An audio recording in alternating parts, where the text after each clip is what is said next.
Chapter 1. The Alpha's Trash Day. The air in Lupindale always smelled like pine, pride, and poor decisions.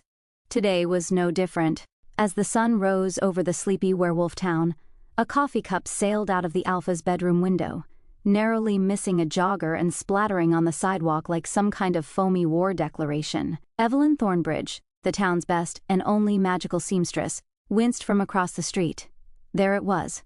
The daily drama special, courtesy of Alpha Thorne Calemont. Another morning, another tantrum, she muttered, pulling her oversized hoodie tighter. She balanced a tray of cinnamon rolls in one hand and her dignity in the other, a feat she was quite proud of considering her 4-inch platform boots. "Hey, Ev," called out a voice from behind her. She turned, face brightening a little. "Morning, Felix."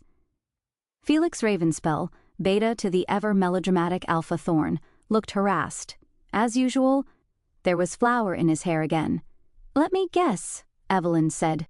He rejected another potential mate. Worse, Felix groaned. He rejected the same one. Again. She proposed with a moonstone ring. In public. Evelyn whistled. "Oof, that's a new level of masochism." "You're telling me," Felix muttered. "I had to pull him off the pack house roof last night. Said he was going to build a love nest and wait for destiny."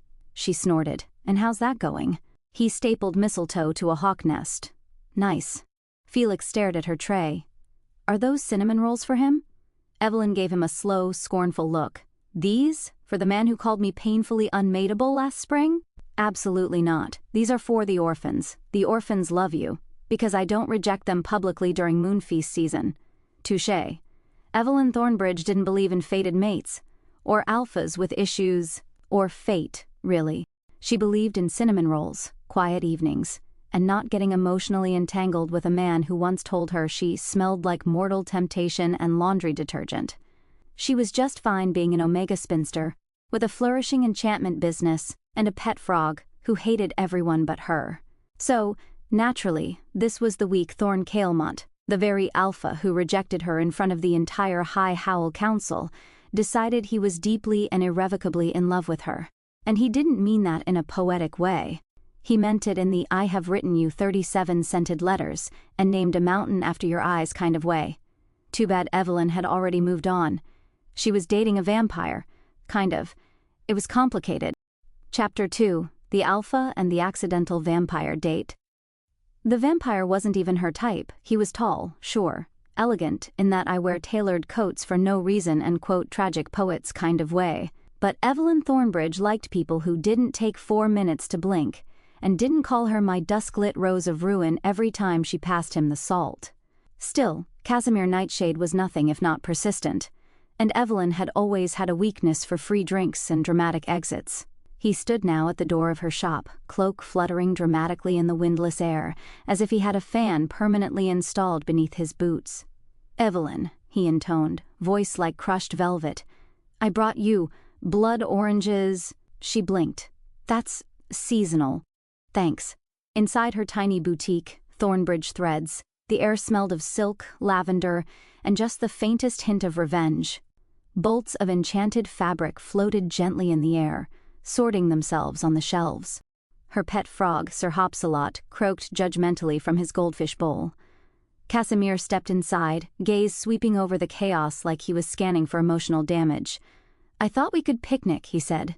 "Beneath the elder willow, I've composed a new sonnet about your eyes."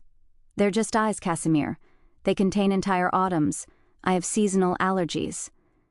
Undeterred, he glided to the counter and placed a hand, gloved of course, on the polished wood. "You deserve to be worshipped, Evelyn. Cherished, adored, not rejected like some ordinary commoner."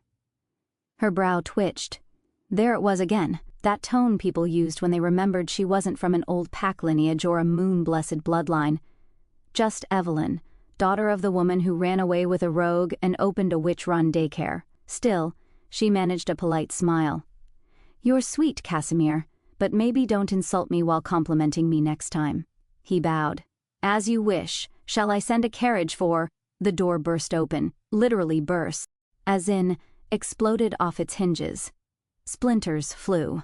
A gust of wind howled, and standing there, shirtless, brooding, and radiating more chaos than a feral teenager during a full moon, was Alpha Thorne Calemont, Evelyn stared at him for a beat, then looked down at her cinnamon rolls. I knew I should have hexed these. Thorne, chest heaving, hair tousled like he'd run through a hedge of regret, fixed his golden eyes on her. I've made a grave mistake. Casimir sighed, unimpressed. So have I. I wore suede. Evelyn crossed her arms. Unless you've come to buy enchanted buttons or beg me to fix your ego, we're closed. Thorne took one step forward. I was wrong to reject you, Evelyn. She blinked. Casimir narrowed his eyes. Sir Hopsalot burped. I see it now, Thorne went on, voice rough and low like a man who'd listened to too much sad acoustic music. You're everything I need. Brilliant, unyielding, smelling like cinnamon and hellfire. You called me discount mate material 3 months ago. Evelyn cut in. I was blinded by tradition, and trauma, and my mother. Your mother? Evelyn echoed. She said if I ever made it in Omega with a career, she'd haunt me. Casimir turned slowly. Your mother is alive. She's very proactive. Evelyn pinched the bridge of her nose. Okay, wow. So let me get this straight. You rejected me at the moon feast in front of 2 elders, 3 council members, and the Luna Oracle's assistant. Because your mother threatened to haunt you while alive if you made it outside your rank? Thorne winced. Technically, yes. Casimir cleared his throat. Darling, if this imbecile continues his declaration, I shall be forced to duel him at sunset. I'm not your darling. You are in my poetry. Casimir, you also said you wrote a haiku about my elbows. They are exquisite, Thorne growled. Evelyn clapped once. Gentlemen, I appreciate the attention, but I'm not interested in being wooed via property damage or poetry about my limbs. I have a business to run and orphans to feed. Casimir bowed. Understood? I shall leave. But not forever. He disappeared in a puff of black mist. Dramatic exit, level 100. Thorne took a tentative step forward. Evelyn, please. I didn't know what I had until... She held up a cinnamon roll.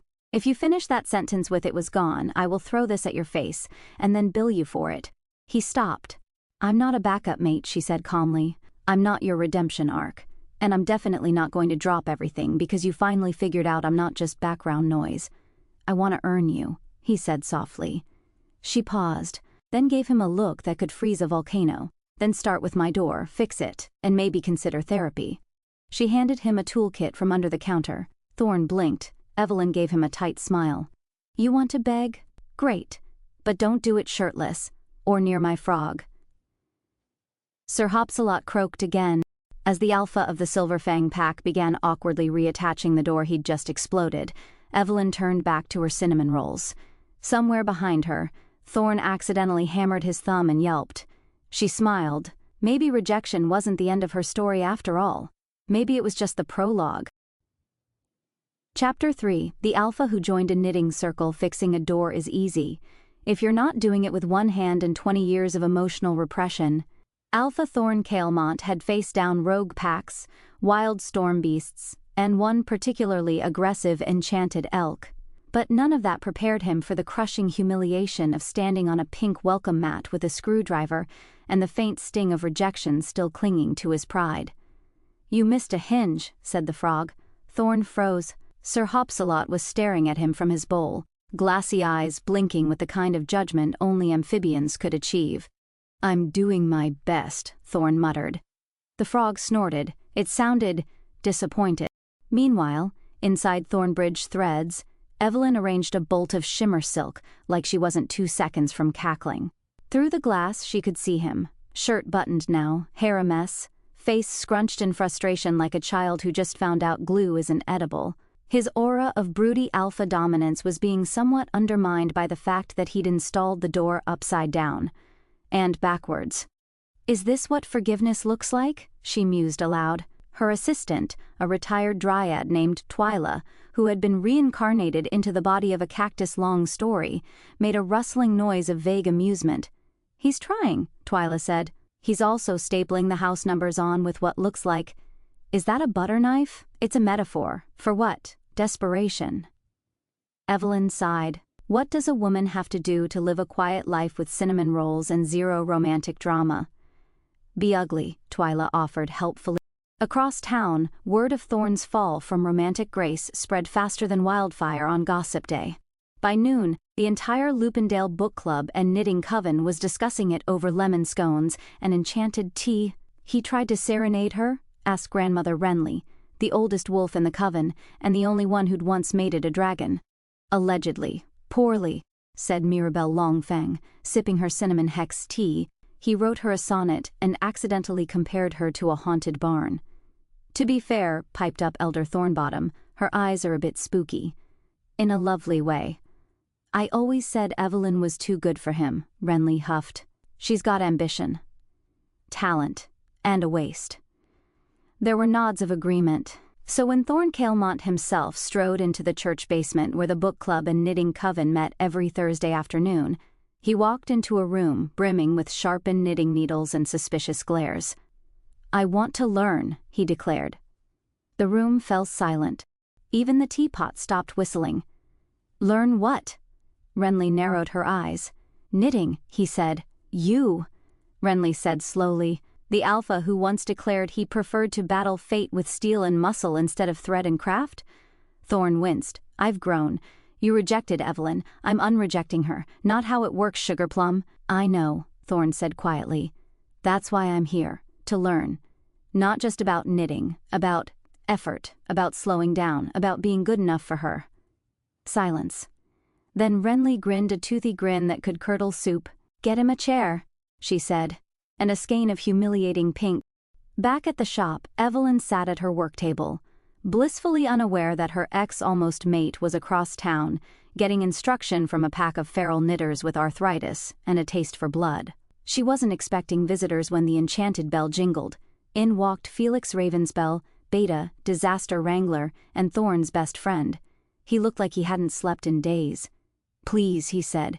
"You have to take him back." Evelyn raised an eyebrow. "I don't have to do anything. He's losing it, I'm aware. Yesterday he asked the florist if she could enchant roses to cry on command." Evelyn snorted. "Okay, that's funny. He joined the knitting coven, Evelyn." She froze. "No, he's making you a scarf." "No, a pink one," she groaned. "Oh, moon above." Felix leaned on the counter. "Look, he's always been a stubborn idiot, but he's your stubborn idiot. You just never claimed him." She blinked. "Excuse me? You walked away before he could beg. You didn't let him grovel. That's like half the sacred werewolf mating dance, maybe even 70%. "I'm not here for his performance," she said coolly. "I want sincerity, growth, apologies that aren't wrapped in flowers and self-pity." Felix straightened. "Then come see for yourself." Evelyn wasn't sure what she expected when she arrived at the church basement. She definitely wasn't expecting Thorne Kalemont, alpha of the Silverfang pack, sitting in a folding chair with a tangled mess of yarn in his lap, a pink heart-shaped patch on his elbow, and a very determined look on his face as he attempted a pearl stitch. "You dropped a stitch," said Renly. "I'm doing my best," he grunted. "You're holding the needles like they insulted your ancestors." "I am calm," he snapped, then immediately flinched. Sorry. Breathing." Evelyn stepped into the room just as Thorne noticed her. He went still. "Hi," he said, like it was the only word left in his vocabulary. She looked him up and down, yarn in his hair, scratches on his forearms, hands shaking slightly as he tried not to stab himself again, and the most earnest, ridiculous look in his eyes. "I'm making you something," he said. "I can see that. It's terrible." She crossed her arms and he stood, nearly unraveling the whole scarf. "I'm not good with words, or feelings, or knitting. But I'm trying. For you. Because I should have chosen you, always, and I didn't because I was scared, and stupid, and a coward with too much pride." "Go on," she said quietly. "I rejected you because I didn't think I deserved you. And instead of growing, I pretended you weren't what I wanted, because I thought that would hurt less." Evelyn stepped closer. "Turns out," he said softly, "it just made everything worse. I don't want a perfect mate, Evelyn. I want you, stubborn, clever, brilliant you. And if you give me a second chance, I'll keep earning it. Every damn day." Renly sniffled. Evelyn said nothing for a long moment. Then she took the scarf from his hands. It was lumpy, uneven, clearly bled on at least once. But it was real, and he had tried, and that mattered more than perfect words or dramatic exits. She held it up, smiled faintly, and said, "You dropped another stitch." He blinked. "I'll teach you," she added. "But don't expect me to fall in love just because you made me a scarf." "Fair," he said. Then she kissed his cheek. Just lightly, just enough to make every wolf elder in the room sigh and mutter something about young love. The scarf turned out too short and full of holes. She wore it every day. Chapter 4. Meet the Pack. The parents, it began with a text. A short, unassuming text sent at exactly 7:42 a.m. from Evelyn's enchanted mirror phone. "Lunch. Today. My house. My family. Wear a shirt." Thorne stared at it for a full 5 minutes before letting out the kind of groan that came from deep within the soul, right where most of his bravado used to live, now replaced by nerves and secondhand yarn. He was being summoned, not by the elders, not by the moon priestess, but by Evelyn's family. And judging by the subtle threat hidden in "wear a shirt," he knew this wasn't just a polite brunch. This was a trial. A reckoning, the kind of meal that decided whether a man got to mate or mysteriously vanished into a ditch behind the herb garden. He called Felix. "Help." Felix groaned. "What now?" "I've been summoned. By the Moon Council? Worse. Her mother." There was a pause. Then, oh no. Evelyn lived in a cottage on the edge of Lupindale Forest, nestled between a grove of gossiping apple trees and a field of judgmental daisies. It was quaint, picturesque, and, according to local legend, possibly sentient. The cottage had opinions, and today it had visitors. Thorne arrived precisely at noon, wearing a forest green button-up that Evelyn herself had once said brought out his eyes, back when she still wanted to pluck them out. He carried flowers, wild hyacinths, delicate moon lilies, and one stubborn daffodil that refused to stay upright. He knocked, the door opened, and chaos greeted him. "There he is!" A voice boomed, a tall, broad-shouldered man with a wild beard, missing eyebrow, and a scar that screamed "I once fought a bear for fun," yanked him inside with a grin. "You must be the fool who rejected my niece." Yes?" Thorne managed. The man grinned wider. "Nice to meet you. I'm Gavin. Technically her step-uncle, but spiritually her chaos coach." "I see." "No, you don't. Come in anyway." Evelyn was in the kitchen, elbow-deep in cinnamon dough, brow furrowed in concentration. She didn't glance up when Thorne walked in. "You're late. It's 11:59. She arched an eyebrow. "I'm emotionally late," he amended. "Nice shirt," she added, very quietly. Introductions followed. First came her cousin Mallory, a non-binary potions dealer with fuchsia hair, a pet goat named Snuggles, and a firm belief that Thorne was still emotionally constipated but working on it. Then Nana Corey, the family matriarch, who used a wheelchair made of thorns and vines that grew with her mood. She peered at Thorne through emerald spectacles and muttered, "Too broad, too broody, but better than the last one." Thorne wisely didn't ask who the last one was. Then, finally, her mother. Vivienne Leclerc, elegant, sharp-tongued, and excruciatingly French-accented. Vivienne swept into the room in a cloud of rose perfume and disapproval. Her eyes narrowed on Thorne like she was sizing up a particularly disappointing soufflé. "So," she said, voice as soft as a dagger through silk, "you are the alpha who said my daughter was not enough." Thorne's throat closed. Vivienne tilted her head. "You look regretful, as you should be." He swallowed. "I am." She smiled slightly. "Bon. I shall decide later whether I forgive you." That was apparently the best possible outcome. Lunch was served outside, under a canopy of spellbound ivy that shimmered golden green. The table was set with care, real linen napkins, carved wooden place settings, and tea that changed flavor based on mood. Thorne's cup immediately turned into guilt-flavored chamomile. "I'm just going to say it," said Mallory. "He's hot, but in a problematic way." Evelyn passed the bread. "He's trying. Trying to what? Redeem himself or make up for a decade of closed-off emotional immaturity with scarf-based groveling?" Thorne coughed. "Both." Vivienne sipped her wine. "You have nice shoulders. Do you have a personality?" Gavin leaned back in his chair, laughing. This is fun. You sure you don't want to run, Alpha? I deserve this. You really do, Evelyn murmured, hiding her smile behind a bread roll. The conversation turned to stories of Evelyn's childhood, which Thorne listened to with rapt attention, and more than a little awe. He heard about the time she tried to charm a wild raccoon into being her best friend, it bit her, and how she once brewed a potion that made the entire town hiccup and rhyme for 3 days. He watched her laugh, really laugh, eyes crinkling, shoulders relaxed, hands gesturing wildly as she told a story about nearly getting arrested for accidental arson via love potion. He'd never seen her more radiant, and he'd never felt more like a fool for ever thinking she wasn't his perfect match. By the end of lunch, Nana Corey's chair vines had relaxed. Vivian had upgraded her judgment from disdain to mild tolerance. Mallory grudgingly admitted Thorne might have emotional depth buried somewhere under all the muscles, and Gavin had challenged him to a sparring match and then hugged him so hard Thorne saw stars. Evelyn walked him to the gate. Well, she said. Well, he echoed. That went better than expected. I think your mother thinks I'm dumb. She's not wrong. He smirked. Then she added, but she also noticed the way you looked at me during lunch, like I was something rare, something precious. You are, he said simply. She studied him. You're really not giving up, are you? He shook his head. I don't want to chase you, she said quietly. I've spent my life being the one who tries harder. I want someone who meets me in the middle, who shows up. He stepped closer. Then I'll be there, middle, front, back, wherever you need me. Just tell me how to prove it. She bit her lip, then kissed his cheek. Start with dessert next time, she whispered. Bring cinnamon pie.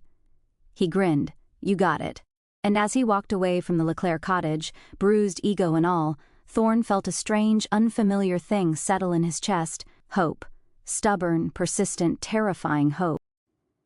Chapter 5. The Ex Who Howled in Sonnets. It began, as most disasters do, with poetry. Bad poetry. Thorne was returning from a morning run, sweat glistening on his brow, his t-shirt clinging to every muscle with the smug satisfaction of spandex. He was halfway through imagining a scenario in which Evelyn called him Alpha Thorne, the emotionally available and emotionally ripped, when he heard it. A voice. Deep, dramatic, dripping with the agony of misunderstood masculinity. Oh, Evelyn, whose eyes are like cursed sapphires, my heart burns with your rejection like forest fires. Thorne stopped cold. He turned toward the meadow behind Evelyn's cottage, the one strictly reserved for berry-picking, awkward proposals and the occasional rogue unicorn, and saw it. Him. The man was shirtless, obviously, golden blonde hair that shimmered like moonlight, a jaw so sharp it looked like it could slice cheese, and a pair of pants so tight they could only be described as an incident. He stood atop a large boulder, hand pressed to his bare chest heaving with anguish. By all that is sacred, Thorne muttered, is that interpretive dance? Because yes, it was. The man dropped into a backbend, rose with a twirl, and concluded the stanza with a high-pitched howl that startled a flock of birds clean into another dimension. Then Evelyn's voice rang out. Nope. Caius, we talked about this. Caius, her ex-almost mate. Of course he had a name like Caius.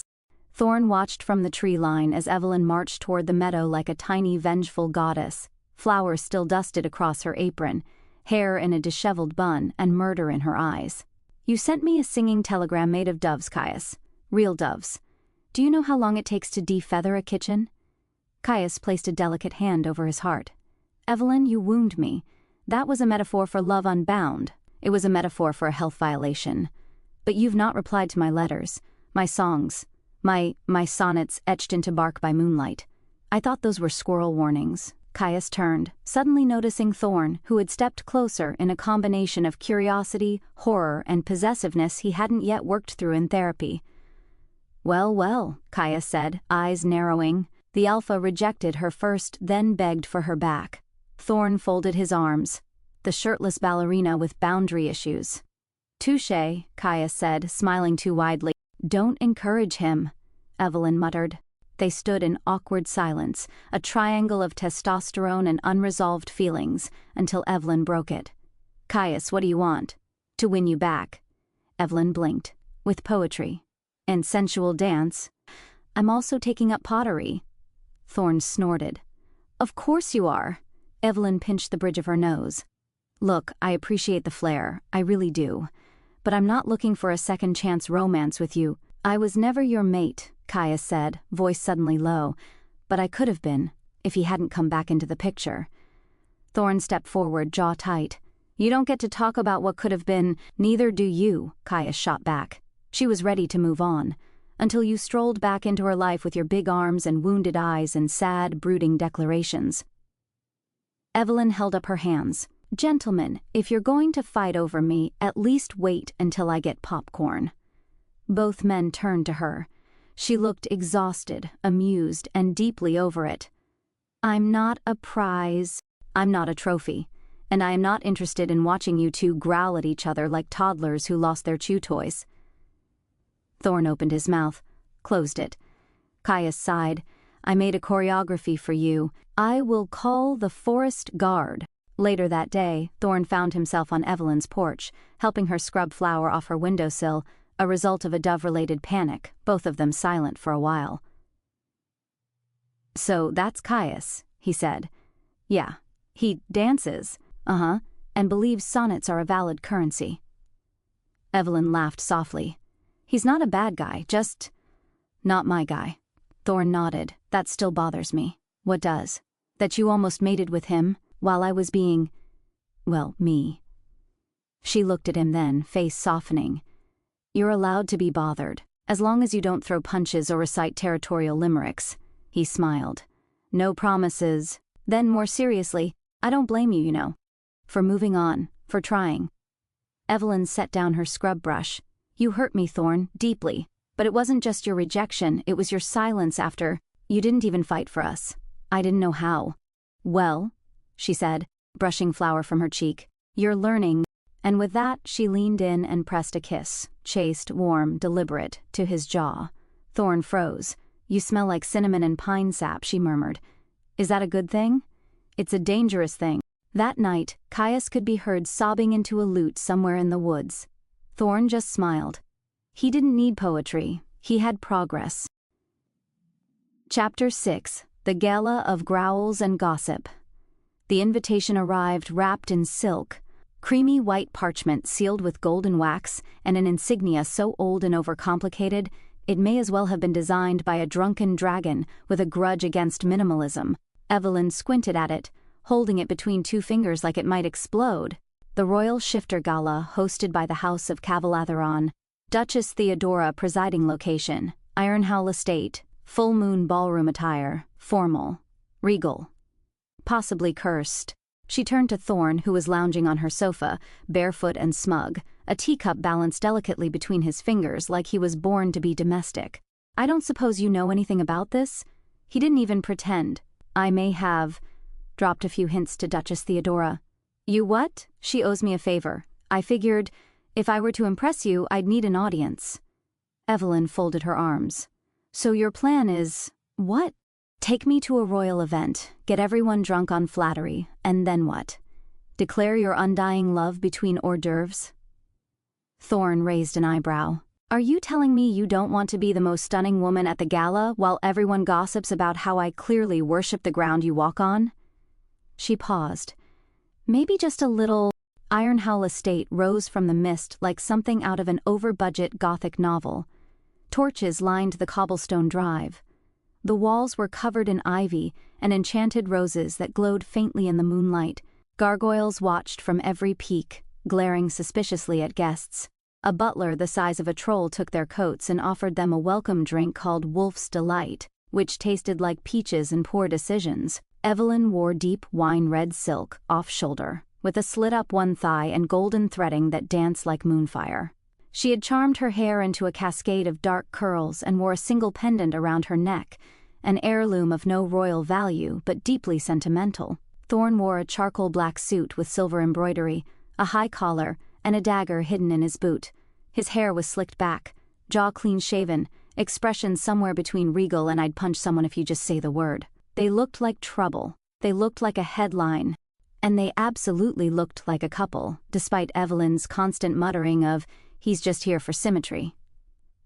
The ballroom was a cathedral of elegance. Chandeliers made of starlight floated overhead, Music drifted from a quartet of half-wolf musicians. Waiters floated, possibly literally, through the crowd, carrying bite-sized delicacies with names like essence of wild thornberry-infused duck egg foam on sea-salted sliver bread. Evelyn immediately gravitated toward the cheese table. Thorne immediately gravitated toward glaring at everyone who looked at Evelyn. The gossip started 5 seconds later. "That's her, isn't it? The one he rejected? And now he's courting her? Bold move. I heard she's descended from one of the old packs, possibly enchanted. I heard she hexed her last suitor's underwear to scream her name." Evelyn smirked. "Maybe I should have done that with Caius." Thorne nearly choked on a pastry. Then came the Duchess. Theodora Cavalatherion, Lady of Ice, Mistress of Ceremony, and wearer of heels that could double as throwing weapons.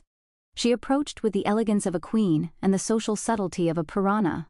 "Alpha Thorne," she purred, "and you must be—" "The Evelyn." Evelyn smiled tightly. "That depends. Am I about to be offered tea or insulted?" "Both, darling, but with elegance." The Duchess gave her a slow, evaluating look, eyes narrowing on the pendant, her eyes glittering like she'd just spotted buried treasure. "You don't wear royal insignia, but that necklace, where did you get it?" Evelyn shrugged. "Family heirloom, from my grandmother. She said it was for when the wolves return," which could have meant politics or wild raccoons. Theodora hummed, fascinating. Thorne stepped between them, ever the possessive wall of alpha fury wrapped in velvet and smirking danger. "Your Grace, if you're done examining my date like a stolen artifact—" "Oh, please," she interrupted. "If she were stolen, she'd be smarter than to bring you along." Evelyn liked her. The dancing began. A string of orchestral howls rose through the air, and couples began pairing off. Evelyn held back, never one for formal dancing. But Thorne extended his hand. "You owe me a dance. I owe you nothing, but I'm offering myself on a silver platter of humility." With a side of charm. She raised an eyebrow. He added, "There's a cheese table nearby. We can make a tactical retreat." She sighed. "Fine. One dance. But if you step on my feet, I hex your belt buckle." They danced. Badly at first. Thorne was stiff, clearly relying on muscle memory and alpha instincts that didn't translate well into a waltz. Evelyn laughed once, twice, and then guided him, subtly, gently, expertly, into rhythm. They moved as a unit, like a storm learning how to be a breeze. And for one brief shining moment, the entire ballroom faded. It was just her, just him. Just the gentle tug of connection blooming in the silence between words. "I meant what I said," he murmured, "about showing up. I know, and I don't want to impress people. I want to earn you." Evelyn looked up at him, and her heart, annoyingly, traitorously, skipped. The dance ended. Applause rose. The Duchess approached again, a glass of blood rose wine in her hand. "Lovely form," she said dryly, "and quite the connection." Then, to Evelyn, "You've made waves tonight. There will be offers, invitations, questions about your bloodline. You should prepare." "Why?" Evelyn asked. The Duchess leaned in. "Because, darling, in this world, you're no longer a footnote in someone else's story. You're the headline." And with that, she vanished into the crowd, trailing mystery and scandal in her wake. Later, on the balcony overlooking the glittering treetops of Lupindale, Evelyn and Thorne stood side by side. No flirting, no drama, just quiet, just stars. She took his hand, deliberately, not accidentally. He smiled, quietly victorious, and Evelyn thought, perhaps for the first time, that maybe being chased wasn't so bad, if the wolf doing the chasing knew how to walk beside her too. Chapter 7. The Alpha Who Couldn't Sit Still. The letter arrived at sunrise. It wasn't wrapped in silk this time. No glittering golden seals. Just thick parchment, pressed clean, folded crisply, and bearing the unmistakable sigil of the Lupindale Council, a ring of wolves around a flame. Evelyn read it once, then twice, then a third time, her mug of tea untouched, steam curling quietly in the cool morning air. Thorne was still asleep on her couch. Apparently, after last night's gala, he'd made himself so useful cleaning up spilled wine and glaring at any nobleman who looked at her twice, that he'd passed out the moment they returned. He was curled up now, a blanket draped over him, shirt wrinkled, a strand of hair flopped over his forehead, the mighty Alpha King looking like an overgrown puppy who'd lost a fight with a pillow. She let him sleep a little longer, because when he woke up, everything was going to change. It started with toast.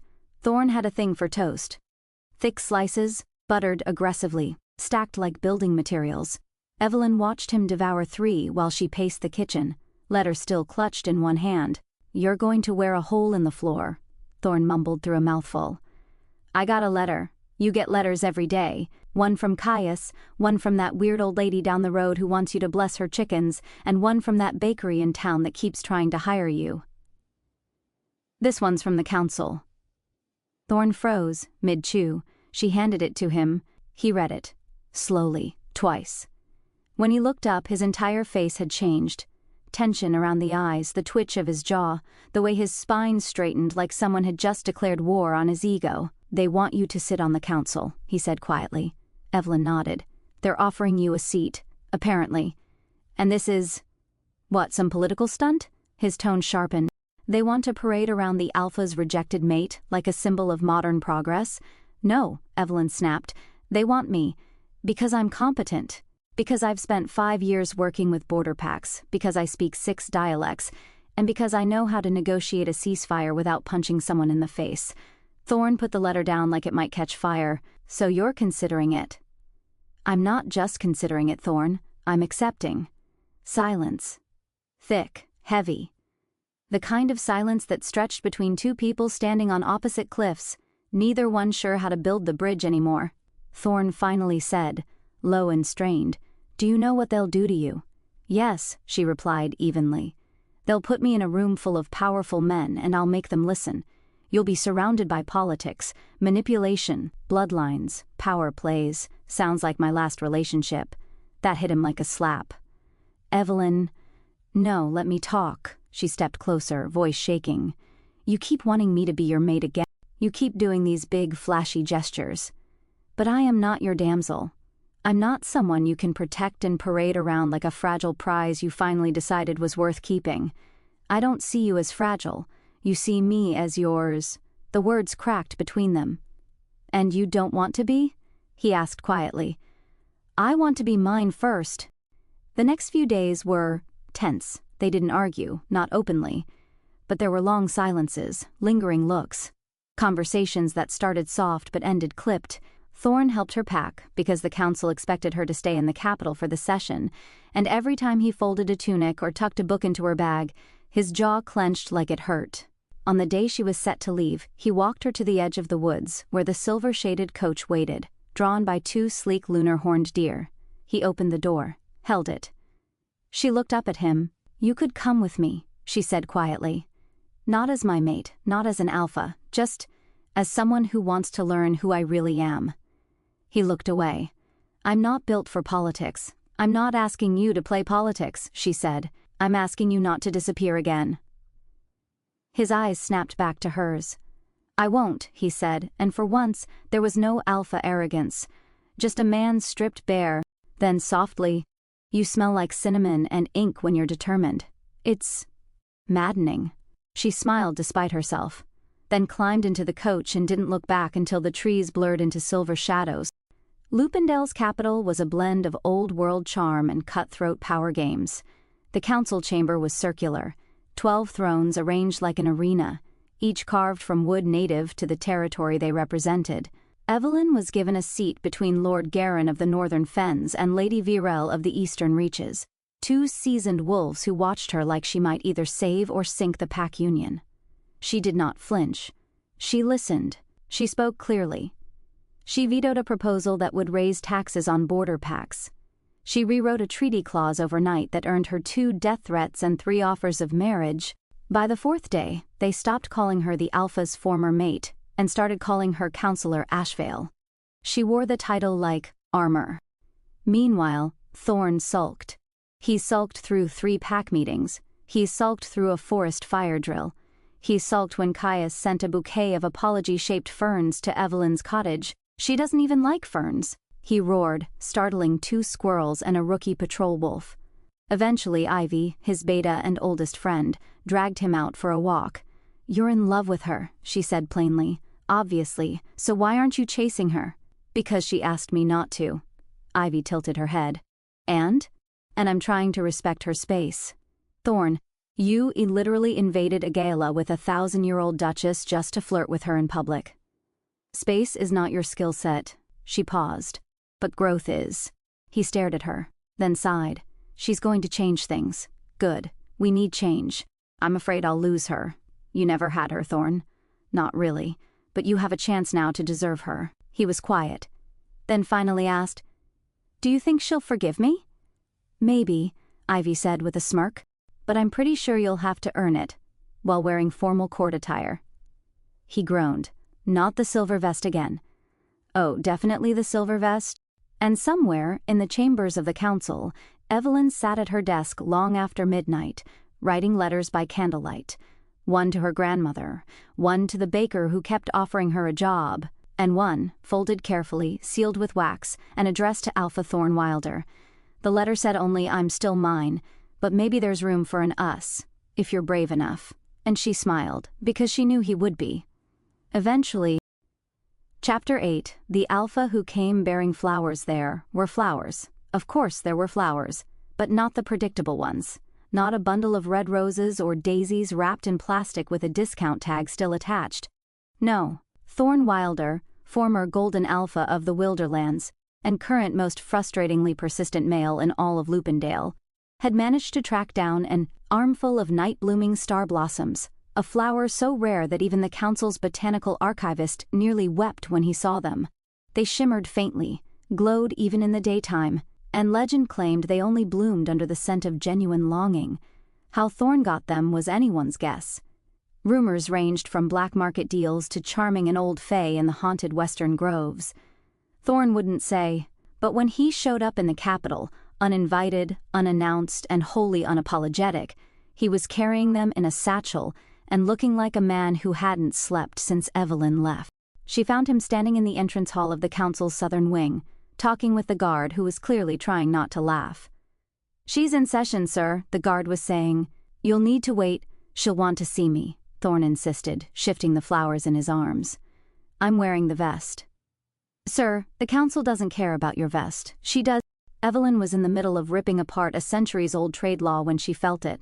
A flicker of awareness, a scent, a hum. A wolf's tether, subtle and warm, brushing gently against hers like it remembered where home was. She inhaled, and there it was again. Cinnamon, pine, and something darker, more primal. Her heart hiccuped, then resumed its rhythm with a thud. She excused herself mid-argument, walked through the marble hallway like nothing was wrong, and then turned the corner, and saw him, Thorne. In a charcoal vest, silver embroidery glinting, hair slightly wind-blown, holding out a bouquet like it was both a peace offering and an emotional landmine. "I didn't come to cause a scene," he said softly, voice lacking its usual swagger. "I came to tell you that I read your letter. Every word, twice." She crossed her arms. And I'm brave enough." He stepped closer. "I'm not here to demand anything. I'm not here to mark you, claim you, or drag you back to the Wilderland. I'm here to listen, to learn, and maybe, if I'm very lucky, to earn a seat in your orbit." Evelyn stared. "You're wearing the vest," she said finally. "I hate this vest, I know." He smiled, small and crooked. "You said there might be room for an us," he murmured. "So I packed a bag. I rented a room near the market. I even signed up to attend the visitors' gallery for council sessions, which, apparently, means I'll be sitting next to an 87-year-old duke who keeps asking if I want to marry his niece." Evelyn's lips twitched. "He has 4 nieces," she said. "He offered all 4. And you said..." "I said I only had eyes for one terrifying, brilliant councilwoman who once threatened to drown me in a river." Evelyn blinked. She hated how her heart fluttered. "You know, council protocol says no romantic gestures during official business hours." He held up the bouquet. "Technically, I'm just delivering rare flora. Could be for science." She shook her head and took the flowers anyway. Their fingers brushed. Static. Electricity. Unresolved tension wrapped in layers of grief, apology, hope, and an absurd amount of unspoken affection. Then she said, quieter, "You don't get to win me back with flowers. I know. You hurt me. I did. And I haven't decided if I forgive you. I haven't decided if I deserve it." She looked down at the flowers. They really were beautiful. Cool and glowing, soft and otherworldly, just like the version of her he used to be too blind to see. "Good," she said. Because if you're here to play politics, you'll lose. Thorne grinned. Then I guess it's a good thing I'm only here to lose my heart. It wasn't a reconciliation, not yet. But it was a beginning. And beginnings, Evelyn knew, were powerful. The next 2 weeks passed like a slow waltz on a floor full of glass. Thorne kept his word. He didn't hover, didn't crowd her, didn't pull alpha tricks or try to dominate the court. Instead, he sat quietly in the visitors' gallery, flanked by the gossiping Duke and a tiny elderly she-wolf named Miss Tenebra who kept slipping him candied walnuts. He took notes, asked questions, occasionally sent Evelyn a discreet nod when she made a brilliant argument, like she needed his approval, which infuriated her more than it should. And then there were the nights where he'd wait for her outside the chamber, not to walk her home, just to offer her a hot drink and hear how her day went. Sometimes she ignored him, sometimes she accepted. And once, just once, she broke down crying after the council shot down her proposal to protect smaller packs from predatory trade demands. Thorne didn't try to fix it.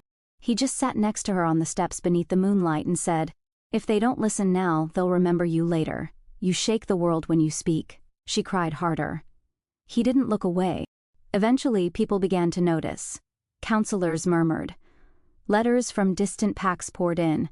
Who was the alpha with the bad posture and the sad eyes in the visitors' row?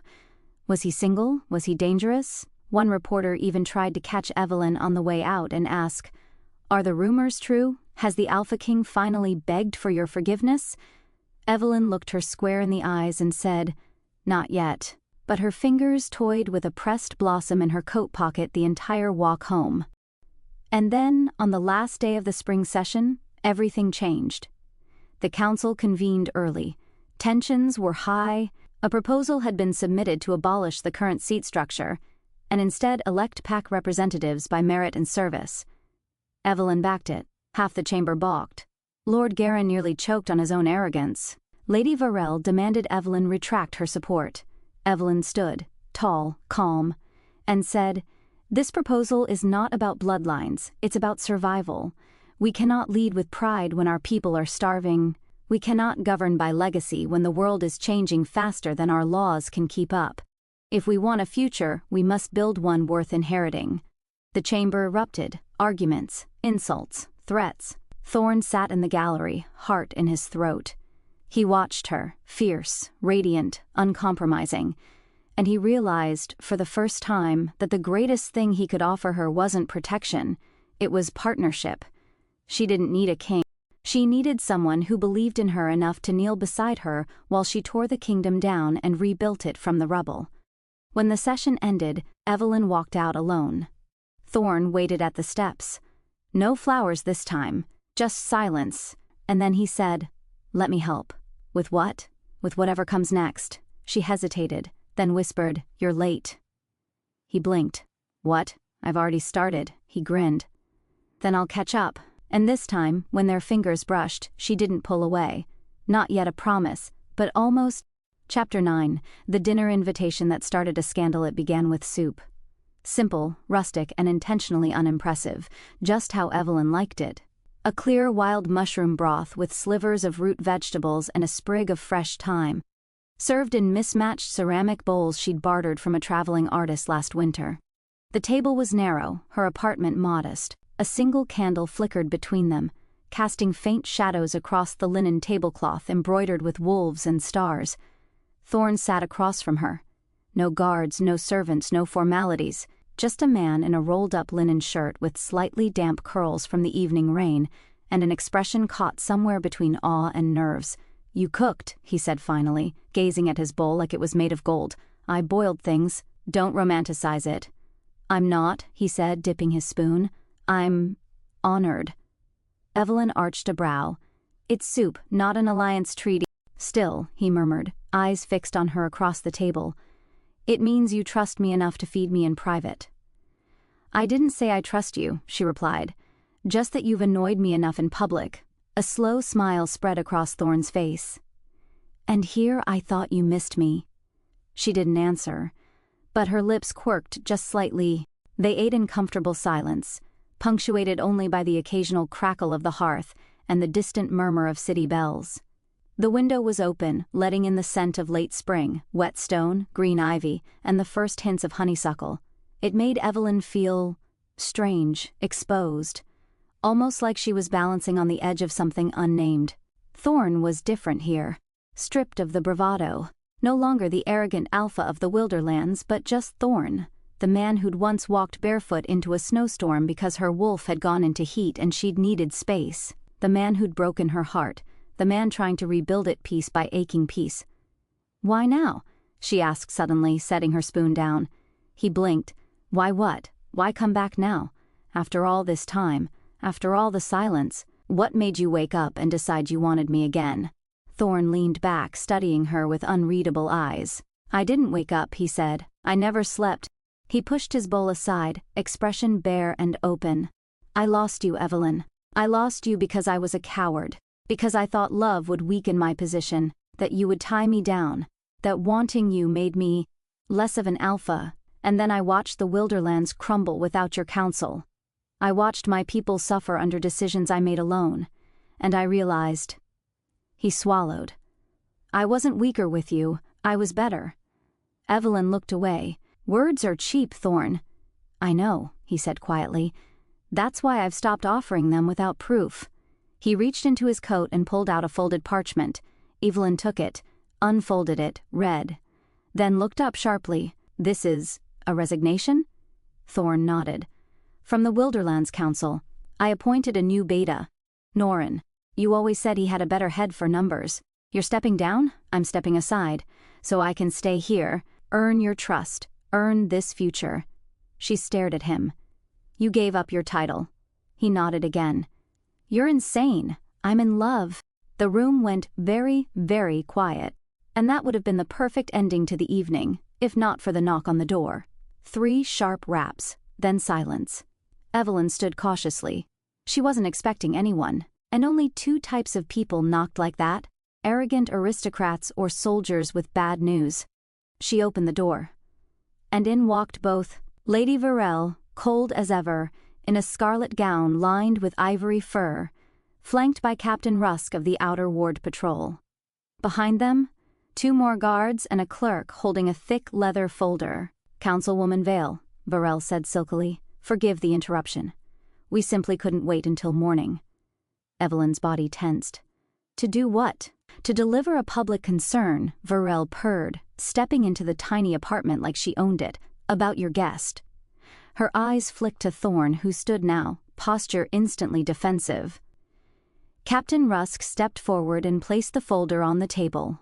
"For the record," he said, "we've received reports that the former Alpha of the Wilderlands may have engaged in undisclosed cross-border negotiations with the Eranthian traders during his tenure, specifically ones that violated several treaties. We've been instructed to inquire formally whether Councilwoman Vale was aware of these interactions prior to receiving him as a guest." Evelyn's wolf rose inside her chest, snarling. "What are you implying?" she asked coldly. "That Councilwoman Vale may be compromised," Lady Varel said smoothly. "That her involvement with a disgraced alpha could constitute bias in the recent restructuring proposal." Thorne stepped forward. "I have never—" "Silence," Evelyn snapped. He stilled. Then, softly, Evelyn turned to the captain. "Did you bring proof?" "Only what's in the folder," he admitted. Evelyn opened it. Read, skimmed, eyes narrowed. "These are grain receipts," she said finally. "Yes, from over 2 years ago." "Yes, signed not by Alpha Thorne, but by his beta." "Yes." Evelyn slammed the folder shut. "Then unless you're planning to arrest a man for trusting his staff to manage food trade, I suggest you leave before I report you for improper procedural entry." The captain blinked. Lady Varel's eyes glinted. "My dear, you really should be more careful. You're making enemies faster than allies." Evelyn stepped forward until they were nose to nose. "I'm making change," she said, voice low, "which means I'm exactly where I need to be." Varel didn't reply. She turned and swept out, guards trailing behind. And just like that, the storm passed. For now. When the door shut, Evelyn turned slowly back to Thorne. "Did you really?" "No," he said quietly. "I didn't make those deals. I was in mourning. My beta handled everything. And you trusted him." "I still do." She nodded. "Good." Silence stretched between them, and then she said, "They'll try again. They'll dig, I know. They'll drag you through the mud to get to me. I'll hold still. You'll regret this. I regret not doing it sooner." She stared at him. And then, in a voice like cracked glass, she said, "You really did change." Thorne didn't move, but hope loomed behind his eyes. And Evelyn, tired, furious and raw, walked toward him, not for a kiss, not for forgiveness, but for closeness. For the quiet miracle of two broken people trying. And that night, as they sat side by side on the floor, backs to the hearth and no words left between them, it felt like the first time in a long, long while that Evelyn Vale could breathe. Chapter 10. The offer Thorne shouldn't have considered. The morning after Lady Varel's ambush, the whole of Duskmoor buzzed like a hornet's nest. Evelyn stepped out of her modest apartment to a chorus of whispers, every pair of eyes slicing into her spine like blades. Council members passed her in the halls with guarded expressions. Pages avoided her gaze entirely. Even the old woman who sold rose buns by the corner hadn't smiled at her that morning. Rumors moved faster than truth, and once again they circled like vultures overhead. She was being watched, judged, questioned, and worst of all, he was too... Thorne had remained quiet most of the night, sitting with his back against her kitchen wall, head tilted toward the ceiling, as if trying to count the cracks in the plaster. She hadn't asked him to leave, he hadn't asked to stay, but when she'd woken up this morning her couch had been empty, and his scent lingered in the doorway like an echo of something not quite gone, something unfinished, something that left her chest tight. Thorne, meanwhile, was not asleep. He stood at the cliff's edge on the northernmost ridge of Duskmoor's boundary wall, overlooking the sea. His shirt billowed slightly in the sharp breeze, and his eyes were trained on the mist-thick horizon, as if answers might rise from the ocean. He had not anticipated how heavy stepping down would feel. He had done it to be near Evelyn, to show her he wasn't the power-hungry wolf who had once rejected her for fear of seeming weak. And yet this morning he awoke to rumors and vultures, to the bite of public scorn and the press of invisible chains. He had traded one cage for another, this one forged not of duty but of doubt. He had thought love would set him free. He hadn't expected it to make him so terrifyingly vulnerable. "Isn't it strange," said a voice behind him, soft as silk and sharp as glass, "how quickly a fallen alpha becomes a liability?" He turned and found Lady Varel standing 10 feet away. Of course. She wore a cloak of deep cobalt, lined in silver trim, with the Wilderland's crest etched in frost gold over her left shoulder. Her posture was regal, her presence impossible to ignore. "I'm not in the mood," Thorne said flatly. Varel stepped forward, ignoring him. "I've always wondered what might happen if someone like you was properly supported," she mused, eyes glinting like twin blades. "If you weren't shackled by sentiment or guilt, or, say, the idealism of a woman who makes soup for dinner." Thorne bristled. "She's twice the leader you'll ever be. She's also one scandal away from being stripped of her title," Varel said sweetly. "And you, well, you're a man without a pack, without rank, without protection. But you don't have to be." He didn't move, so she continued. "There's talk of reinstating the Wilderland's sovereign seat. Not a council, mind you. A throne, a proper ruler. The people are tired of squabbling betas and fractured leadership. And you want me to take it?" "I want you to reclaim it," she purred. "You were born for this. And with me as your advisor, you'd have the political support to keep it. Imagine it. Your name restored, your authority renewed, the Wilderlands united again." Thorne stared at her. "And the price?" Varel smiled. "Walk away from Evelyn Vale. Publicly. Denounce her position and claim that she influenced your resignation under false pretenses. Say she manipulated you emotionally, that she seduced you to gain leverage. Lie. Politics, darling." Thorne didn't answer, but something in his face darkened, and then very quietly he said, "You think I'm still that man?" Varel tilted her head. "You are that man." "No," he said. "I was that man. The one who let ambition override loyalty. The one who walked away from the only person who ever challenged me to be better." His voice dropped. "I'm not him anymore." Varel's lips pursed. "That's a pity. You would have made a magnificent tyrant. I'd rather be her disgrace than your puppet." For a moment, silence stretched between them like a wire. Then Varel turned, cloak sweeping dramatically behind her. "Remember this moment," she said over her shoulder, "because when she's stripped from power, and you're exiled from both courts, I won't come offering again." And she left. The wind howled behind her. Back in the council chamber, Evelyn was already facing her own battle. 3 council members, Lord Elric, High Beta Saneth, and Madame Glay, had called an emergency vote on restructuring the northern trade routes. Evelyn had spent months negotiating an agreement that would favor smaller outposts and merchant-run co-ops. Now they were trying to override it in less than a day.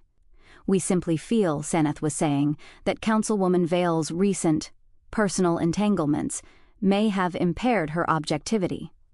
Evelyn didn't flinch, but her voice was cold enough to freeze steel.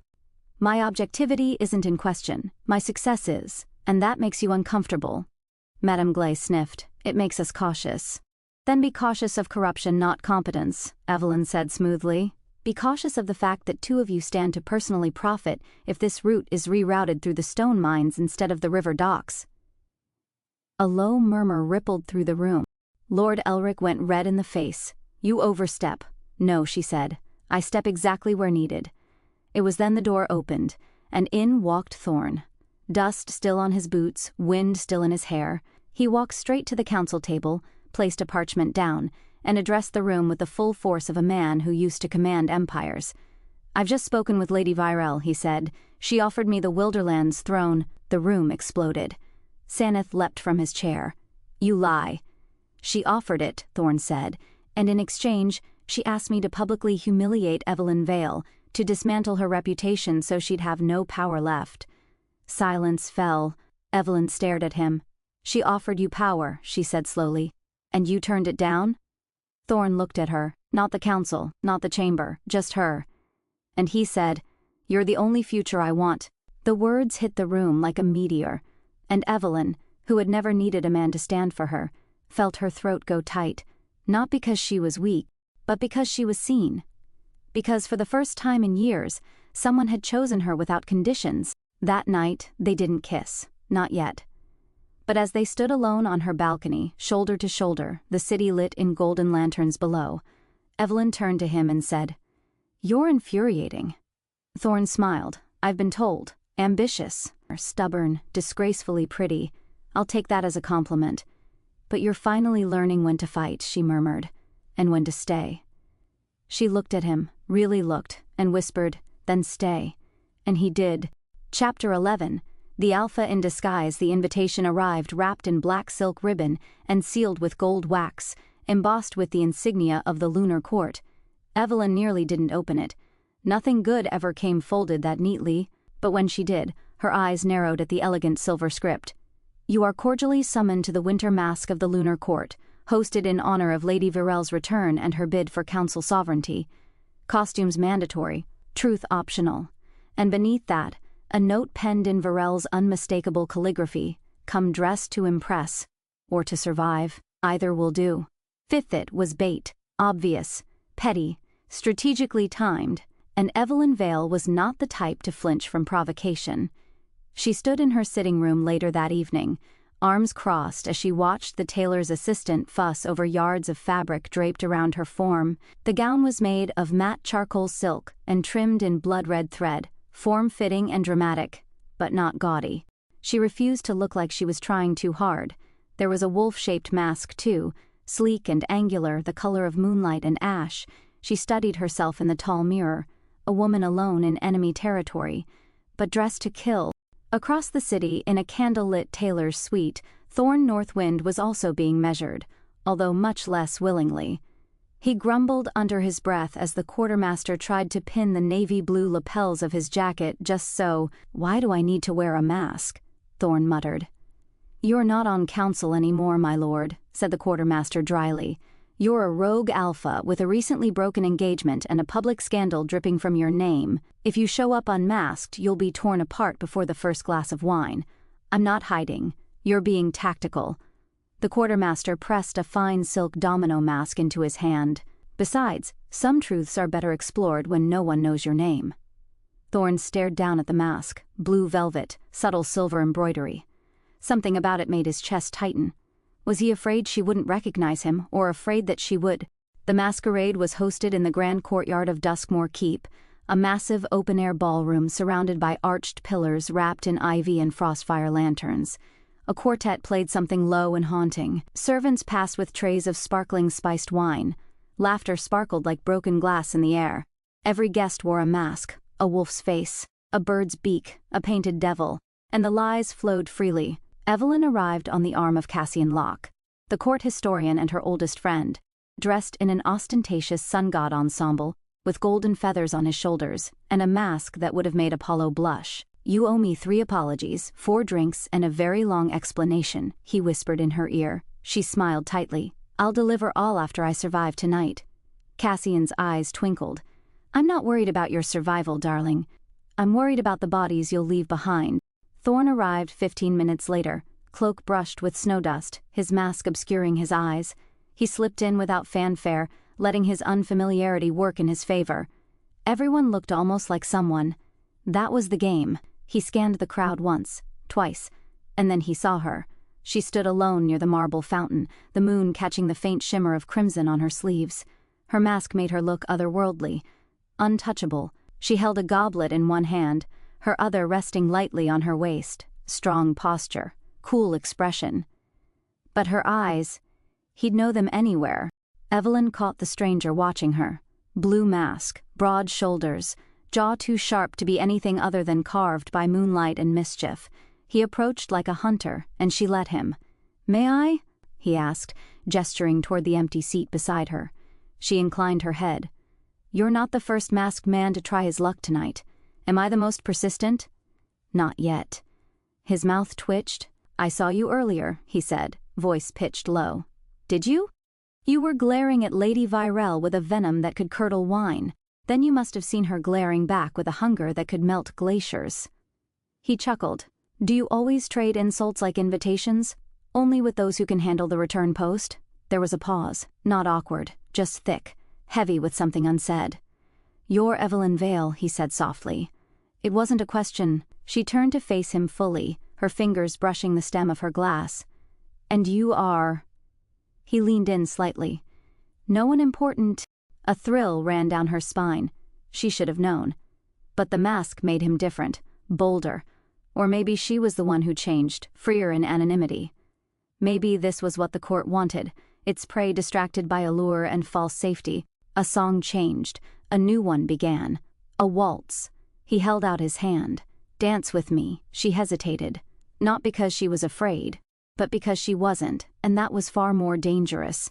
So she placed her hand in his and let him lead her onto the marble floor. Their bodies moved as if sculpted to fit one another. Each step was measured but unhurried. Each twirl brought them closer. The crowd blurred. Time stretched. They didn't speak, didn't need to. His hand at her waist, hers at his shoulder, fingers laced. Evelyn's breath caught when his palm slipped slightly lower on her back. He was warm, familiar, infuriatingly graceful, and something deep in her stirred. "You feel familiar," she murmured. He said nothing, just spun her into the moonlight and back.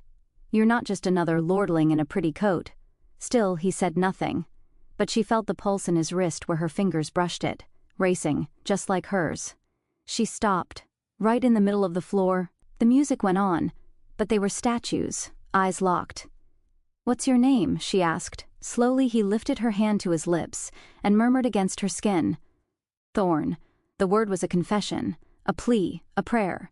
Evelyn blinked, then let out a soft, incredulous laugh. "You bastard. Would it help if I said I missed you?" "No, but you did." She looked at him, really looked, and nodded once. Yes, they didn't kiss. Not yet. But when he walked her to the edge of the garden later that night, and she reached up to remove his mask, he caught her hand and pressed it against his chest. "Not tonight," he whispered. "Why not?" "Because when you see me," he said softly, "I want it to be when you're ready, not when the whole court is watching, not because a dance felt too good to end." Her voice caught. "Then when? When you don't need the mask to protect you. Or me." He let her hand go and walked away, leaving behind a stunned, breathless Evelyn Vale, and the very first thread of something neither of them could undo. Chapter 12. Letters from the wolf morning arrived with storm-gray skies and the smell of oncoming snow. Evelyn Vale stood barefoot in her chamber, wrapped in a robe of slate velvet, hair damp from a bath. When the knock came, it wasn't loud. Just 3 crisp taps, enough to cut through the silence. She opened the door expecting one of her maids or Cassian bringing gossip and too much sugar in her tea. Instead, she found no one, only a small parcel resting on the stone floor, wrapped in rich blue paper and tied with twine. There was a letter affixed, the parchment thick and cream-colored, sealed in dark wax. The seal was old and unmistakable. A crescent moon crossed with a branch of flame. Thorne's alpha sigil from when he still ruled over the Northwind Pack. Evelyn didn't touch it right away. She simply stared. The last time she'd seen that emblem, it had been scrawled on the side of the exile decree, the last official document Thorne had signed before stepping down in disgrace after rejecting his fated mate, her. Fingers trembling, she broke the seal and unfolded the letter. Evelyn, I told myself I'd wait, that I wouldn't press, that last night's dance would be enough, for now. But when you looked at me in that moment, when you saw me through the mask and didn't flinch, I knew I had to write. I don't expect forgiveness. I don't even expect understanding. But there are things I can't let you forget. This belonged to you once. I should have returned it a long time ago. Heart-thudding, she set the letter aside and pulled the twine from the parcel. Inside was a small velvet box. She hesitated, then opened it, and gasped. It was her ring. Not an engagement ring, nothing so fragile. This had been a ceremonial band, given the night she'd been named Thorne's future Luna. Forged from obsidian and embedded with a single rough-cut bloodstone, the ring was a symbol of power, of permanence. She hadn't seen it in almost a year. After the rejection, she'd assumed he destroyed it. But it sat nestled now in dark velvet, preserved like a promise neither of them had ever spoken aloud. Something she should have flung across the room, something she couldn't stop staring at. Something that made the scar inside her ache. She didn't sleep that night. Not really. She paced. She sat by the fire. She reread the letter until the ink smudged from the heat of her fingertips, and sometime just before dawn she put on a cloak and left the estate. The Vale estate sat at the edge of the Duskmoor province, close to the woodlands where rogue shifters and whispers of old magic still roamed. It was a 20-minute ride to the Northwind ruins, what remained of Thorne's ancestral grounds, now abandoned and overgrown after his disgrace. Evelyn found herself there without knowing what she intended. The gate was rusted, the path half swallowed by vines. But the bones of the manor still stood. She walked through the once great hall, now silent, and found him in the library, sitting at an old oak table, a single lantern beside him, pen in hand, as if still writing. He didn't look up right away, but he knew she was there. "I thought you might come," Thorne said quietly. "Then why weren't you outside waiting? I didn't want to assume you owed me anything." Evelyn stepped into the light, cloak brushing the dust off the floor. Her hair was pinned back in braids, her cheeks pale from wind and fury. She held the ring in her palm. Open. Exposed. "You kept it. I couldn't throw it away. You rejected me. I rejected the version of me I was supposed to be." He looked up, eyes tired but clear. "The one they demanded I become. I thought I had to give up everything to survive that choice. You didn't give it up." Her voice was cold but cracked at the edges. "You gave me up." Silence. He stood slowly. "I was terrified of what of loving you." His breath hitched. "Because it wasn't just duty. It wasn't just instinct. It wasn't just the moon choosing you. It was me choosing you. And I didn't think I was worthy of that." The confession hit harder than she expected. He stepped around the table, halting just within reach. "But I never stopped thinking of you. Not once. Not in the silence. Not in the shame. Not even when you hated me." "I still do," she whispered. "Sometimes." He nodded. "I deserve that." "Sometimes," she said again, more quietly, "I miss you too." His expression cracked. "Do you want me to take it back?" She blinked. The ring. Evelyn stared at it again, and slowly closed her fingers around it. "No." Thorne's breath hitched again. "Then why are you here?" She looked up, gaze burning through him. "Because if you're going to fight for me now, Thorne Northwind," she said, voice calm but shaking slightly, "I want to see you bleed for it, not just whisper things in the dark. not just dance at midnight behind masks. I will, he said hoarsely, whatever it takes. Then prove it. She stepped past him, paused at the doorway. And don't you dare disappear again. Then she left, the ring clutched tight in her palm, and Thorne stood there, shattered but smiling, because for the first time since everything had fallen apart, he had hope. Chapter 13. The Alpha's Public Apology. The scandal hit before noon. By the time Evelyn sat down to her tea on the sun-drenched terrace of the Vale estate, a raven had already arrived from the capital. Its black ribbon alone was enough to turn her stomach. Black ribbon meant court announcements. She unfolded the parchment without ceremony. Her eyes scanned the first line, and froze. To the esteemed houses of the Southern Crescent, the allied packs of the Northern Wilds, and the High Council of Shifter Nobility, Alpha Thorne. Northwind requests audience at the Moonfire Summit to deliver a formal apology and pledge his intentions to reclaim the Luna he once rejected. Lady Evelyn Vale. All are welcome to witness. Tomorrow at dusk. Her teacup shattered in her hand. Hot liquid poured down her fingers, unnoticed. Cassian across the table leapt up. Are you, Evelyn? I'm fine, she said automatically, but her voice was 1,000 miles away. Cassian snatched the letter from her hand, read it in 2 seconds, then looked up like he'd been slapped. Is he out of his mind? I don't know, Evelyn said faintly, but apparently he wants the whole court to find out. Cassian paced in a circle, waving the letter wildly. This is insane. Moonfire Summit is where heirs announce their mates. It's where alphas solidify their dynasties. It's where the Crescent Crown evaluates potential royal unions. I know what it is, she snapped. He paused, startled. Then softened. Evie. What are you going to do? She looked at the second parchment that had fallen out of the raven's scroll. It was handwritten. Different ink, different tone. Just a single line, let them see, I'm not hiding anymore. She didn't want to go.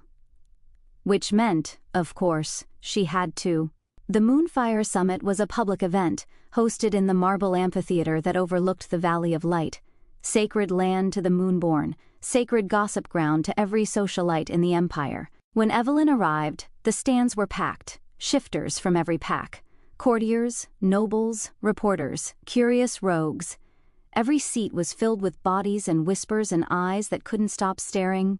And then the herald cried out, Alpha Thorne Northwind, former warden of the Northern Wilds, former High General of the Shadowfang Wars, son of, the Moonborn line seeks audience before the Southern Court, and Evelyn felt her spine straighten like she'd been pulled upright by fate itself. Thorne walked into the arena bareheaded. No ceremonial cloak, no crown, just a simple white tunic, leather bracers, and a blade strapped across his back. He looked stripped down. Raw. And every inch an alpha again. Evelyn sat in the honored guest box, beside Lady Prim of House Cavendel and the Archduke of Viermont, all of whom tried to hide their gleaming interest and failed. Thorne's gaze never wavered. He stopped in the center, dropped to one knee, and said, loud enough for the entire court to hear, I rejected the moon's gift. Gasps echoed. I turned away the one bond that could have made me whole, not out of hate or doubt, but out of fear, because Evelyn Vale was never just my mate. She was my match, my equal, my only true rival, and I was too much of a coward to rise to her.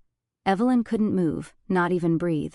Thorne stood slowly. I won't ask for forgiveness, but I will ask for a chance, to prove, before you all, that the mate I rejected is the one I still choose. Not because I have to, but because I want to.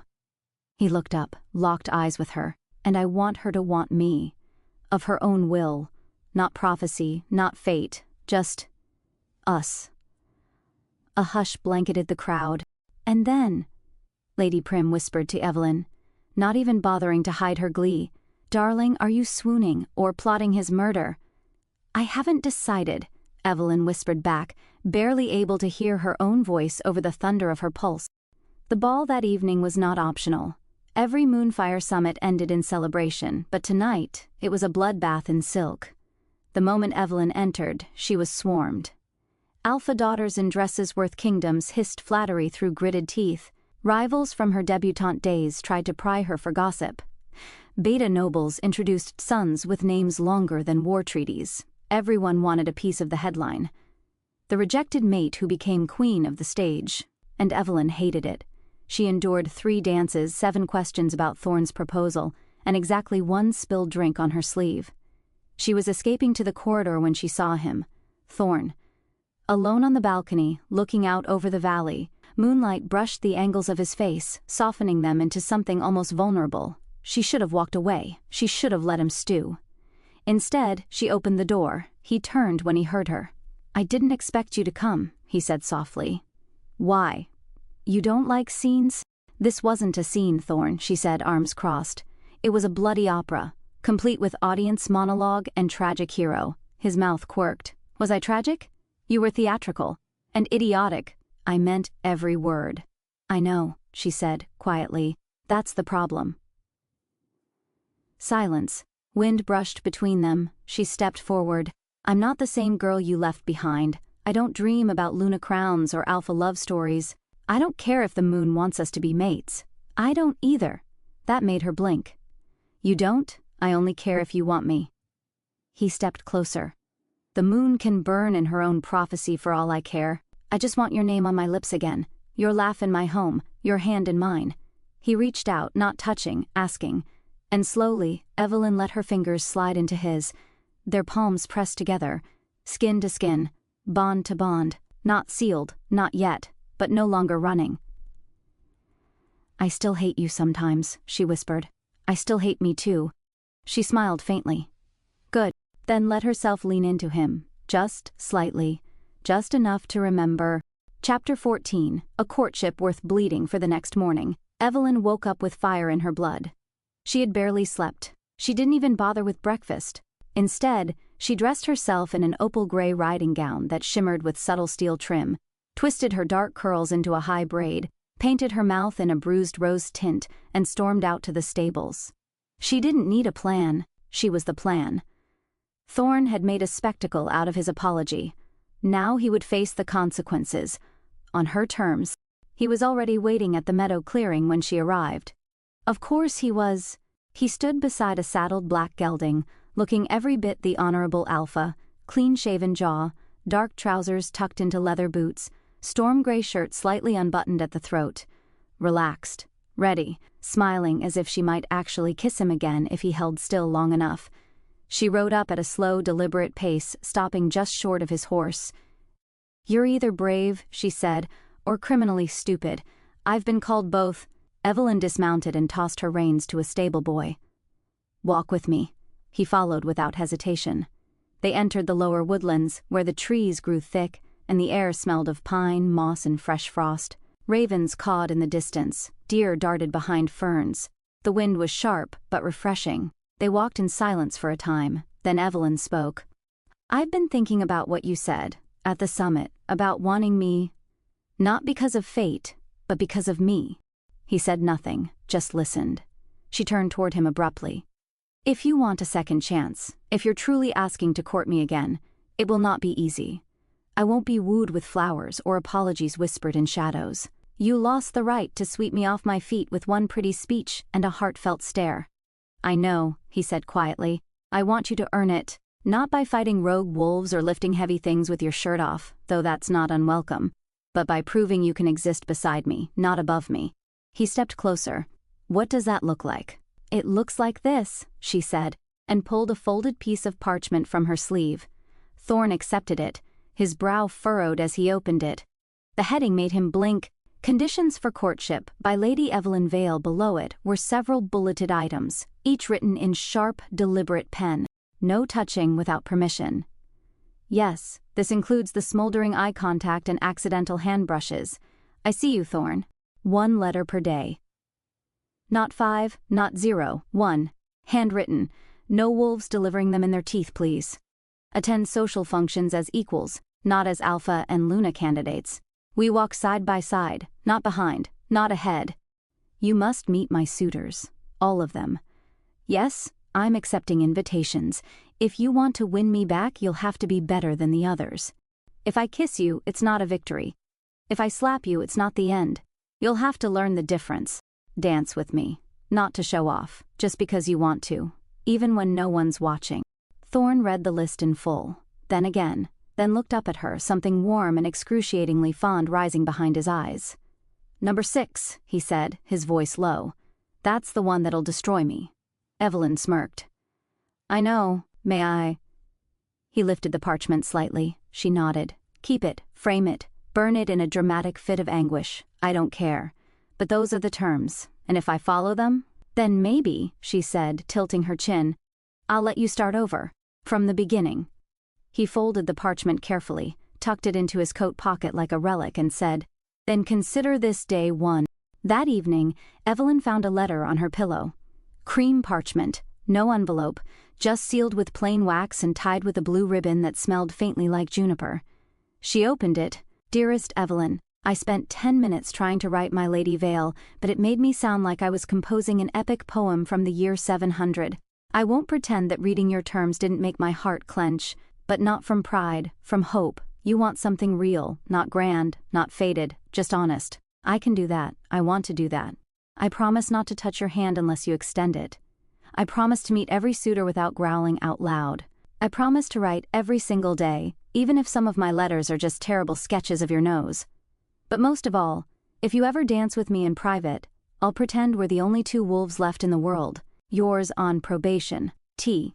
P.S. I've already made arrangements for my first public appearance beside you.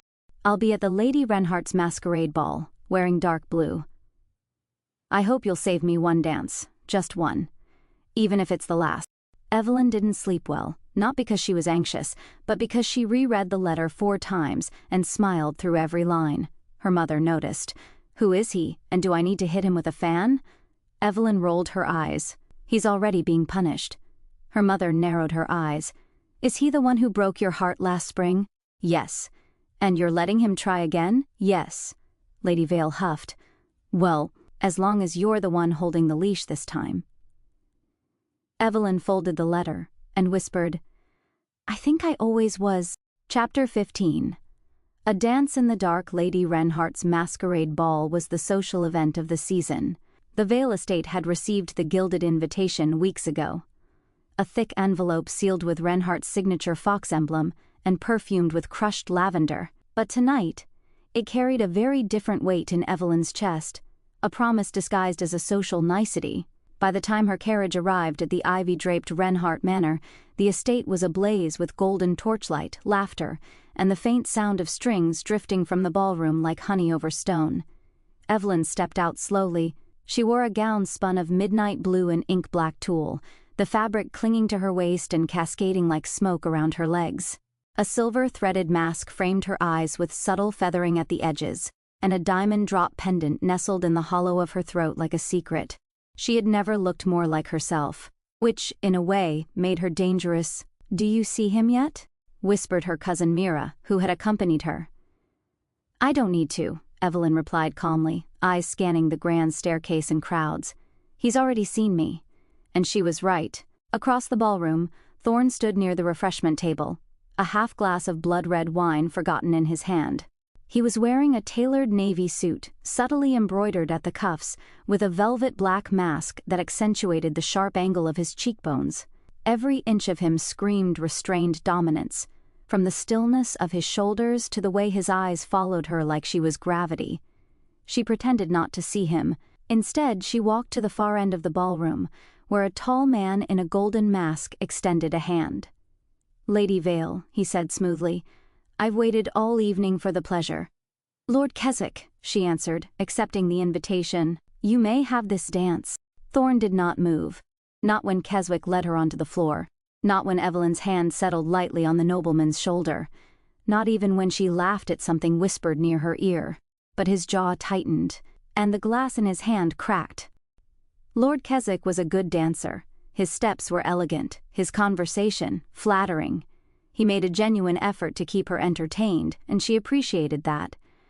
But Evelyn wasn't distracted. She felt Thorne's gaze like fire licking up her spine.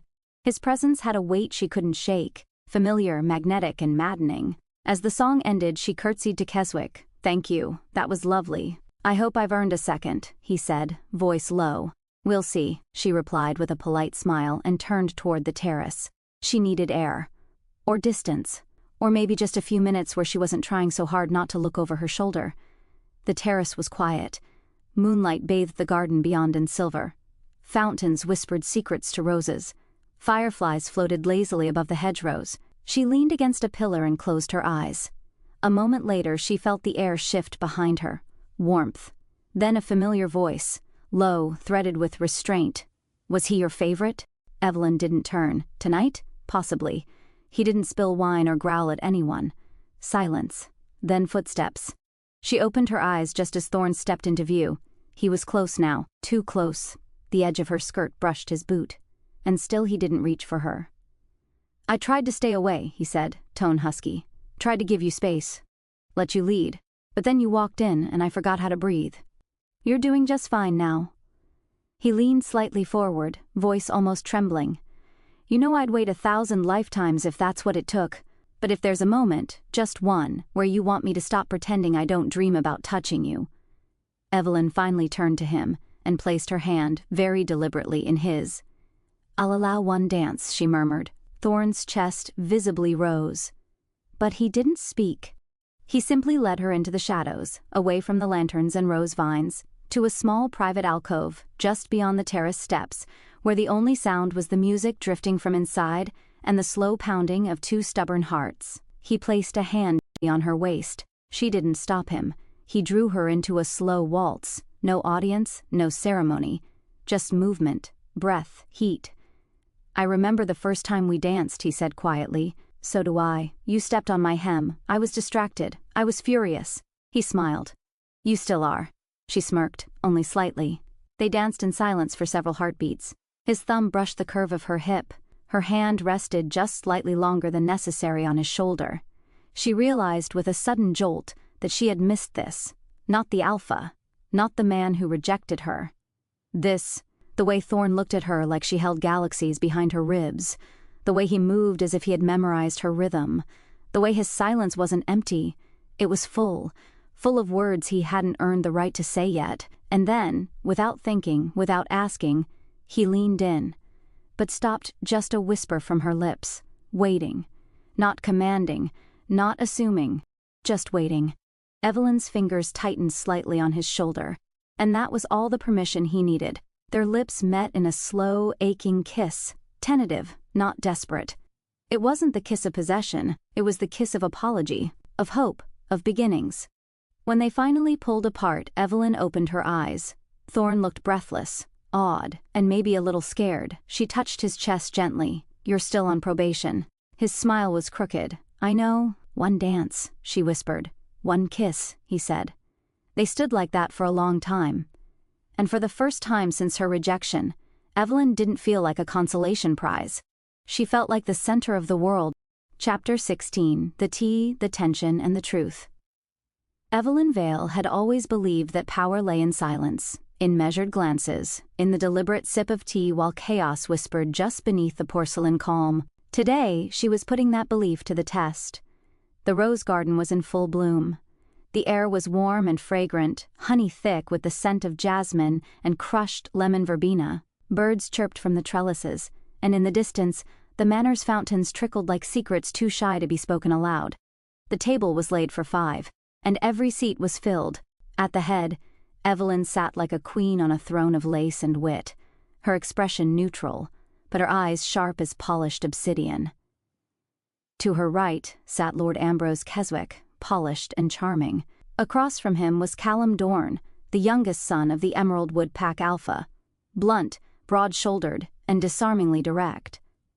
To Evelyn's immediate left, and entirely uninvited, sat Thorne Draven, the Alpha who had rejected her. The same Alpha who now sent her nightly gifts, hand-penned letters of longing, and once, a single silver ring twisted with ivy vines that matched the delicate carvings on her windowsill. He had not spoken a word since seating himself. He didn't have to. His mere presence tilted the entire table's energy like gravity suddenly forgot who it favored. Evelyn poured her tea calmly, watching steam curl into the air like a promise unmet. "My Lord Keswick," she began lightly, "you were just telling me about your mother's summer estate near the coast." Keswick smiled, eyes flicking to Thorne with a shade of defiance. "Ah, yes. Hemswick by the sea. Not as grand as the northern capitals, of course, but my family prefers intimacy to size. Thorne made a noise, a soft, disdainful exhale, just loud enough to be audible. Evelyn didn't blink. Do you have something to add, Alpha Draven? He raised an eyebrow. Only that some men confuse opulence with affection, and intimacy with convenience. Callum snorted into his teacup. Gods, is this what rich wolves do all day?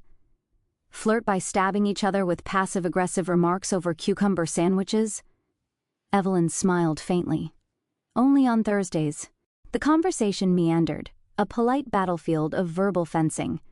Every compliment from Keswick was met with an arched brow from Thorne. Every offhand comment by Callum earned a scowl, and through it all, Evelyn sat like a storm eye, serene, unbothered, devastatingly poised. Until it arrived. The note, folded precisely, tucked discreetly beneath her teacup saucer. No name, no seal, no scent, just a slip of thick ivory paper that trembled faintly in her fingers. She waited until the conversation turned to hounds and hunting tournaments, then unfolded it under the table, careful not to draw attention. The handwriting was Thorne's. It read, "If you choose me, I'll spend the rest of my life trying to deserve it. If you don't, I'll spend the rest of my life regretting that I gave you a reason to walk away." Her stomach turned over like earth before a storm. She didn't look at him, not right away, but her fingers clenched slightly around the paper. Because that wasn't just a love note. That was surrender. The tea party ended with impeccable manners and a slight undercurrent of tension thick enough to cut with a butter knife. As the guests departed, Keswick kissed her gloved hand with a meaningful glance. "You know where to find me." Callum, ever unbothered, grinned. "You need a break from these boot-polished wolves, come hunting with me. Real wolves don't wear perfume." And then, finally, Thorne. He waited until the others had gone, until the garden had quieted. And then he approached, hands behind his back like a soldier awaiting a verdict. "I had no right to come," he said softly, "but I couldn't stay away." Evelyn was silent.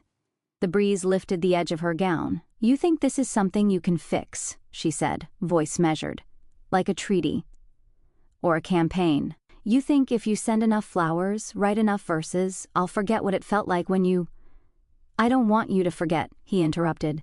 "I want you to remember. I want you to remember what we were before the bond, before your name ever meant responsibility. When I first saw you and thought, gods, that girl could ruin me." She inhaled sharply. He stepped closer. "I made the worst mistake of my life when I chose duty over desire, over you, and I'll wear that shame every day if it means one day you'll let me be the man I should have been back then."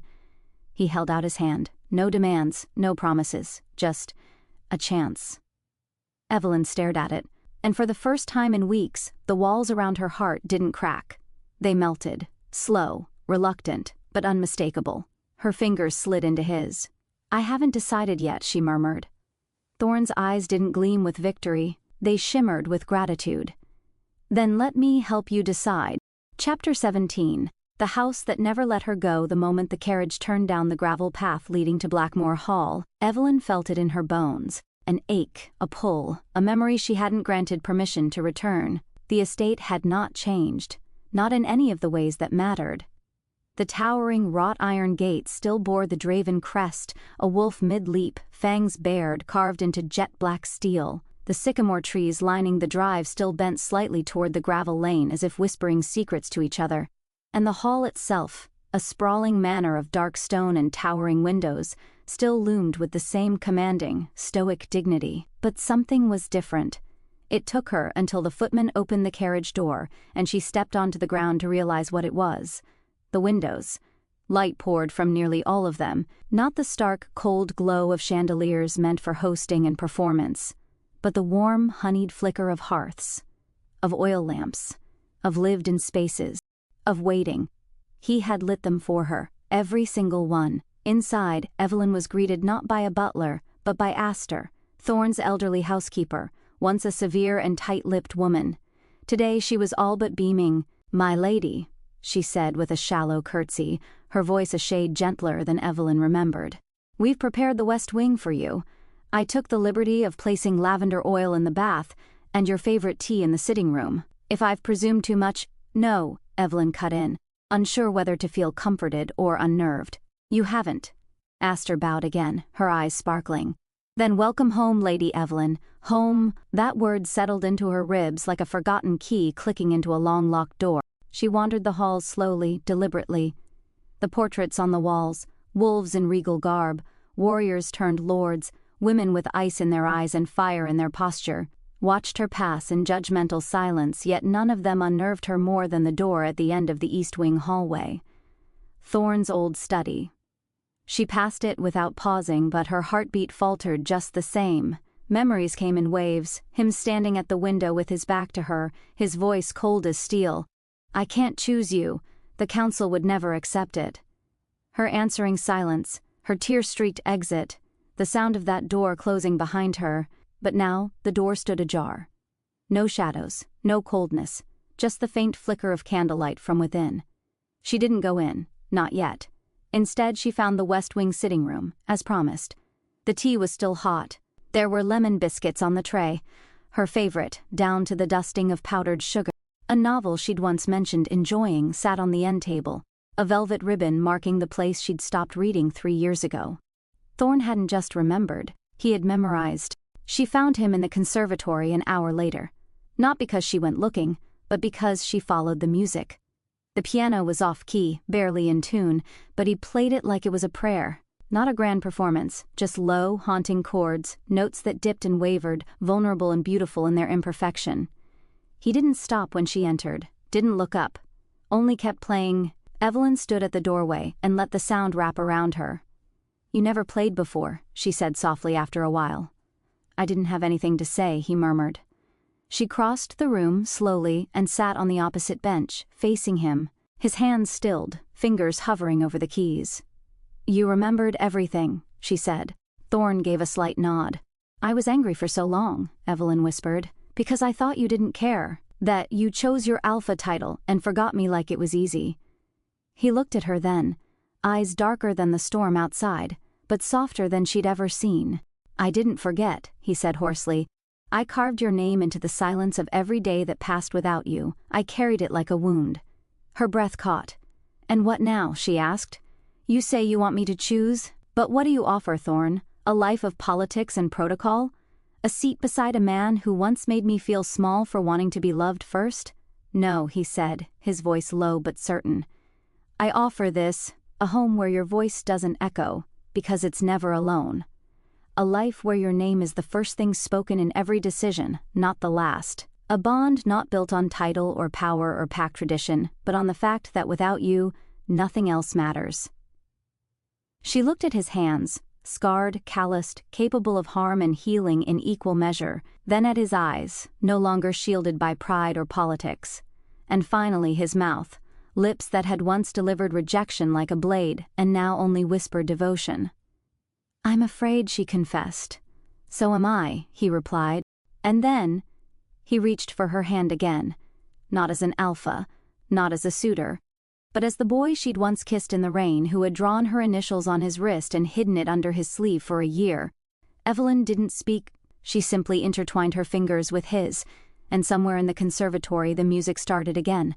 Not perfect, not rehearsed, but real. And that, finally, was enough. Chapter 18. Hearts Behind Shields. The letter arrived at dawn, hand-delivered by a courier dressed in royal violet. His boots were scuffed from running through the forest all night, and his hands trembled slightly as he offered the scroll to Aster, who delivered it to Evelyn with no small amount of fuss.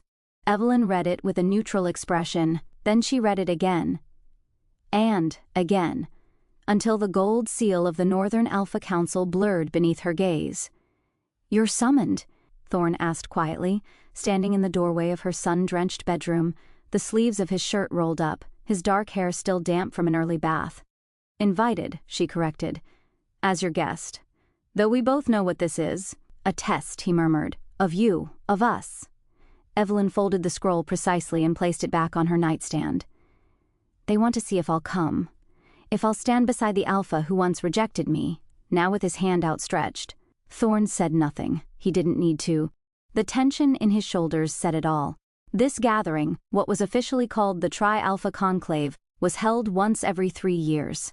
A ceremonial meeting of Northern Alphas, their advisors, and potential allies. There would be toasts and speeches, passive-aggressive smiles and veiled insults, and at least one duel over honor and insulted lineage. It was tradition. But this year, Evelyn's attendance would be its own kind of battle. She would be walking into a room full of wolves who remembered the gossip, how the mighty Alpha Draven had rejected his fated mate, and how she, in turn, had risen like smoke from the ashes. She would be walking into a world that had expected her to disappear, and she would be doing it on Thorne's arm, if she chose to go. The palace at Holloglen was carved into the mountains like a monument to pride. Built of dark stone and obsidian pillars, it looked like the bones of a fallen god. It was cold, remote, and ceremonial, down to its breathless corridors and flickering fire sconces. Evelyn stepped from the carriage in a gown of midnight velvet. No crown, no gloves. Her hair was swept into a loose braid adorned with tiny silver pins in the shape of wolfsbane flowers. She looked less like an alpha's mate, and more like a queen in exile who'd returned by choice. Thorne exited beside her in deep black and storm gray, his presence thunderous and silent. The hall bowed, not to her title, but to her legacy. Whispers followed them like a shadow. That's her, the rejected one. No, he's the one who begged. Did you hear about the rose garden? He lit every window. She's even more beautiful than they said. Do you think she'll accept the bond? Evelyn walked like she didn't hear them. Thorne offered his arm as they reached the central atrium. She hesitated, for the barest second, then slipped her hand through. The ballroom glittered with wolves in silk and fur-trimmed cloaks, jeweled daggers at their hips. Every alpha present turned as they entered, conversations halting mid-sentence. A fan snapped shut, a drink was dropped, and then, like some invisible orchestra had cued it, the room parted. A man stepped forward from the crowd, tall, regal, with skin like pale amber and eyes like melting tar. Alpha Marlowe Hale of the Eastfang province. Evelyn's heart tightened. He had once courted her, years ago, before Thorne, before the rejection. Now he bowed deeply and smiled with too many teeth. "Lady Evelyn," he said, voice a silk knife, "you grace us with your presence." She met his eyes without flinching. "Alpha Hale, it's been a while." "Indeed," he murmured. "Last I heard you were unavailable." "I was never yours to claim," she said evenly. Thorne's fingers twitched slightly against her own. Marlowe's smile widened. "No, but once I was a favorite contender, and now it seems I might still be." A pause. "Unless your circumstances have changed?" Evelyn's gaze flicked to Thorne, who remained silent, composed, but taut with the effort of it. The room leaned in. This was the moment they'd come for. The drama, the spectacle. Would she stand beside Thorne, or step back and let history repeat itself? She lifted her chin. "My circumstances are mine to decide, but if you think I've come to dance for your approval, you've mistaken the music." Gasps rippled through the crowd. Marlowe blinked, then laughed, sharp, hollow, and brittle. "Then I wish your Alpha well," he said with a low bow, before disappearing into the crowd like mist. Thorne turned to her, expression unreadable. "You didn't have to defend me." "I didn't," she said quietly. "I defended myself." Later that night, when the wine had flowed freely and the chamber musicians had packed up their lutes, Evelyn stood alone on the terrace. Moonlight silvered her shoulders. The cool air smelled of frost and firewood. She heard him before he spoke. "I watched you command the room like it owed you breath," Thorne said, "and I couldn't stop thinking that I never deserved you in the first place." Evelyn turned, his eyes searched hers. "No titles," he said. "No politics, no pretending." A pause, just one wolf to another. She stepped forward, and for the first time in a long time she allowed her voice to tremble. "I loved you before the bond, before the world tried to tell us what we were supposed to be." "I know," he said, "and I let that love die in my hands." "But you buried it," she said, "and it bloomed anyway." A beat, then, softly, he asked, "Will you have me, Evelyn Vale?" She closed her eyes, exhaled, then opened them and whispered, "Only if you'll have me back." His breath caught. Then he kissed her. Not like a man claiming, but like a man returning. And the bond, silent for so long, flared between them like fire touching dry leaves. Not a spark, a blaze. Chapter 19. the bond beyond blood, the morning dawned like a promise. Mist curled lazily over the Blackmoor estate's sprawling grounds, softening the edges of trees and flower beds like an artist's brush. Inside the manor, the air was thick with anticipation and quiet joy. Aster flitted between rooms, arranging wildflowers Evelyn had picked herself. Delicate white blooms that smelled of rain and hope. Evelyn stood by the great window in the East Wing study, the same room where memories had once threatened to undo her. Now, sunlight spilled across the worn wooden desk, where Thorne had once written letters he never sent. Her fingers traced the grain of the desk, her mind calm and steady. Beside her, Thorne entered, dressed simply in a linen shirt and trousers. No ceremonial armor, no emblem. Just himself. He offered a tentative smile. "We don't need ceremony to prove this," he said softly. "But I want it," Evelyn replied, turning to face him. "For us. Not the pack, not the council." Thorne's eyes glimmered with something softer than duty, something warmer than pride. He took her hands in his, those hands that had once caused her pain but now held only tenderness. "Then let's do it." They gathered in the gardens that afternoon. The pack was there, not the stern, judgmental assembly Evelyn had feared, but a group transformed by time and truth. Friends and allies, faces once skeptical now alight with quiet smiles. The sun filtered through the canopy of ancient oaks as Thorne and Evelyn stepped to the center of a circle formed by their closest. No grand speeches, no titles recited, just two wolves standing side by side. Thorne pulled a simple silver ring from his pocket, a band engraved with intertwined wolves, symbols of unity and resilience. He slid it onto Evelyn's finger, his touch lingering. "My mate," he said, voice steady but filled with awe. Evelyn caught his gaze, her heart swelling. "And my home," she whispered back. The pack responded with a low, approving howl that rippled through the air like a blessing. As twilight deepened, the fire pit flickered to life. Evelyn leaned against Thorne, warmth radiating through her. He wrapped an arm around her waist, his thumb tracing lazy circles on her hip. They spoke little, words weren't needed. Their bond, sealed not by law or legacy but by choice and fierce devotion, spoke louder than any proclamation. The stars blinked awake overhead, witnesses to a love that had weathered rejection, pain, and silence, and now shone brighter than ever. "Promise me something," Evelyn murmured. "Anything, that no matter what the world says, this will always be ours." Thorne pressed his forehead to hers. "It already is." They stayed there long after the others had left, wrapped in the quiet comfort of two hearts no longer lost but found. The past was behind them.